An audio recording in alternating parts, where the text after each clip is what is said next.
Survivor Season 44 came down to a nail-biting finish, and joining me now via Zoom is the season's runner-up, Heidi. Heidi, thank you so much for joining me. How are you? How are you feeling after last night's finale? I am great. I haven't slept. So you're getting Heidi like not, unscripted Heidi with no voice, but it's a fantastic experience. I'm on a high still. No, it's been a blessing. I cannot nothing negative but love. So I'm here for it. I love it. I love it. Okay, so tell me this. How did you think that your game changed going from Soka, where you were pretty well positioned, into the merge? So I try to come up with a strategy and I actually stuck with it. My strategy was to actually be a little bit under before pre-merge, because coming as the oldest female, the mom, the engineer, I was gonna be truthful about who I was. I wasn't gonna lie because I was there for representation, and I talk a lot about that in the show, right? Yeah. So I knew that being all of that, the unconscious biases and the stereotypes of the mom, the old lady, like let's kick her out because she talks too much, or she's trying to boss me out, or mommy me out, or whatever. Um, so yes, on there, 100%. I found my shield. So when I met Danny, I knew right away he was gonna be my shield because he wanted the camera, he wanted the attention, and I didn't. The flashy people go home typically, so I was like, I need that to be my shield. But when I moved to merge, it's a little bit about like talking a little more. So just transitioning your game and grow it, and just make sure I utilize the timing correctly because what I just said, which is like flashy players go out if you win too much, or if you like play idols in a very fancy way. In this new era of survivors, the players don't last that long. And I knew Yeah. that, so I was playing my strategy very much. People like the viewers may be like, Heidi's quiet or whatever. I am not quiet. Nice meeting you. No, but that was part of the strategy. So I stuck with it, and it took me to top two. That's not too shabby, not too bad. Absolutely. That makes perfect sense. And I want to expand on something you said a little bit more. So let's talk about your alliance and relationship with Danny. So what was that like for you, and why were you okay with ultimately kind of separating from him? Oh, great question. So Danny and I, when I saw him, I actually wanted him to be my shield without knowing him. All I saw was like he loved the camera. He loved like being like out there, like whatever. So I was like, yes, that's what I need. What started as strategy became a friendship because we would watch the sunsets every day, and then I would talk about my family and he would talk about his family, and it ended up becoming a friendship, a true friendship up until now. So I consider him as my brother. Now, when we go into merge, we try to separate, but the chemistry is so strong. So I think everyone, plus Franny and Matt or whatever, to all the people too. But um, it was evident to everyone that we were a duo. And when I threw his name out there, I was telling people, it was intentional to tell people, I am willing to write his name down. I knew he wasn't going home. It wasn't like I'm going to send him home. It was Yeah. like, here you go. But it was meant to be more than one. There were like Franny and Caroline were supposed to vote for him. So it would have been more than one, not a rogue one. Ended up being a rogue one, which is why I had to lie my way around that so hard. But he didn't believe anybody. Like every single person told him that was Heidi, and he's like, no, it was not. And he tried to get it out of me, like, hey, are we going back to like what we had? And I was like, what are you talking about? So anyway, he never believed them. So I'm grateful that he, up until the craziness, he still was my ally, and he was like, that didn't make sense for him at the time. But for me, it was more like not for him, it was for everyone else. And I knew it would not make sense to him. So it was just a way to like separate myself from him. And sorry, Danny, but I was the Soka survivor there. I was the only Soka at the end, and I made it farthest than them. And it is what it is. It was part of the strategy, and I'm glad to say that I made it that far. Yeah, yeah, that makes sense. So you were one of the only one of the castaways, I guess, to find an idol this season, and it was real. What was that experience like for you actually finding the idol on Survivor? Amazing, amazing. Like I think that's every survivor player's dream, to find an idol, right? It's not easy to find an idol.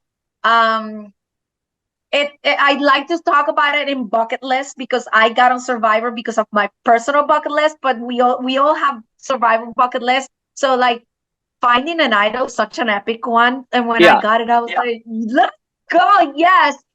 So yeah, like if you look at my game, I actually checked a lot of marks. The advantage, bang, oh, first the merch, bang, advantage, yes. The idol, yes. So I was like, I need to win a challenge and to make it at the very end. Yes, let's go. And then making the fire and I'm breaking a record. All of that is just amazing. The only one I didn't check was the Soul Survivor. So I'm a little bummed about that, but no regrets with my game. I hope people understand it now that they get a little bit more, maybe no regrets. It was a fantastic game and a fantastic experience, really. Yeah, and you still check so many of those boxes, and that's really all that matters. You were playing your O game the entire time, which I think is remarkable. Now, tell me this: you won that final immunity challenge, as you said, Submotion, which is kind of a Survivor classic. Classic. Did you think you could do it, and what was that like winning? Did I think I could do it? The answer is yes, yes, yes. I thought I could do them all. Okay. No, I was so close. Like I was close in the last gas. I was close in the stupid plate. I was so close on that one. Like watching it and seeing Lauren almost losing it. Oh, so I always talk about how close I am, but I didn't make it happen. So make it in emotion. And knowing that emotion is such a classic. So when we saw it, they put it in an epic location where you get to see a fantastic view of Fiji. And not only that, every station had our names. So seeing my name in emotion was like, we were crying. The whole reason we were crying is because like seeing our names in each of the Yeah. stations made us like, as fans, we're like, so that was so epic and I love every moment of that. I love that moment for me myself so much and for my kids. So yeah, no, that was amazing moment for me. I Yeah. love it. So following your final immunity win, you chose to put yourself in that fire making challenge where you also set records as the fastest fire maker and I believe the first woman to win the first woman to win the fire making challenge. So why did you choose to put yourself in that position?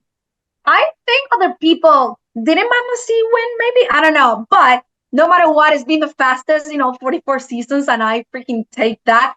All right, so I didn't realize I was gonna do this until Jeff said, hey, you guarantee top three. And it hit me that no, I haven't. Like, what if I make fire? Right? Like, and he's like, wait, you're considering this? And it was like I didn't plan that at all. It was just like on the spot, like just what you feel. So I was thinking about it and I did not truly make the final decision of doing it until the end because I just didn't know if I was gonna have the guts to actually take the immunity necklace off. That Yeah. is so hard to do. You have no idea. Like your safety, like you're guaranteed top three, right? All of that, like giving that away to just see if I could just push for number one. Hardest thing I've ever done, but you know what? So worth it. So worth it within the game. It's a big move, and now knowing that I broke the record, that's mind blowing. Yeah. Mind blowing. I didn't know it was gonna be that fast at all, but I'm happy it happened, and I hope nobody breaks it. Nobody breaks it. Yes, you have to keep that record. Now, Heidi, I think one of my favorite parts about this season, it truly was the cast. You guys were super diverse. You respected each other like nothing I've ever seen on the show. And you yourself, you represented Latina women and women in STEM. So what did that mean to you to be able to represent that on screen? That is my why for the show, right? I love Survivor. I wanted to be part of it. But the why, like, why would you want to be on TV and expose yourself to such a hard game? It's that. There's not a whole lot of Heidis. Nah, let me say it in a different way. There's not a whole lot of Latinas in STEMs on TV. There's not. And me growing up, not seeing anything like that, it's hard to be like, okay, I want to be like that person and have a mentor or whatever. It's hard to find people like that. I hope that is my true hope and my why that I inspire a few people out there that they don't even have to be Latinas or female. It's just like be different. Like it's okay to be different. It's okay to like, come from a different space. It's just breaking through the molds and make sure that we can grow and follow your dreams. So if I can inspire that, oh my God, that's like dream come true for me. So I really hope it came through that because that was my why. Yeah, well, I think it did come through. And Heidi, I think you inspired so many people that watch this show. So, Heidi, if people want to keep up with you and your journey, where can they find you on social media? Well, so I use all of them, okay? So it's at Heidi Lagares. Heidi Lagares. That is the same for my Twitter, my Instagram, my TikTok. So you just look at that. Yes, I'm there. If you're someone in STEM who's looking for a mentor, I'll try to be a mentor. And if I can, I'll find you a mentor, especially if you're a female that's starting your career. I want to empower you. I want to be more, I want to have more females there. So if you're a guy, hit me, because I really want to grow this and make sure that you all feel empowered to do and go after your dreams. So yes, so that's it. Well, thank you, Heidi. You're incredible. Congrats on your second place finish and all the success you've had on this show. Best of luck to your future. Thank you so much. I love you, Bax. Thank you.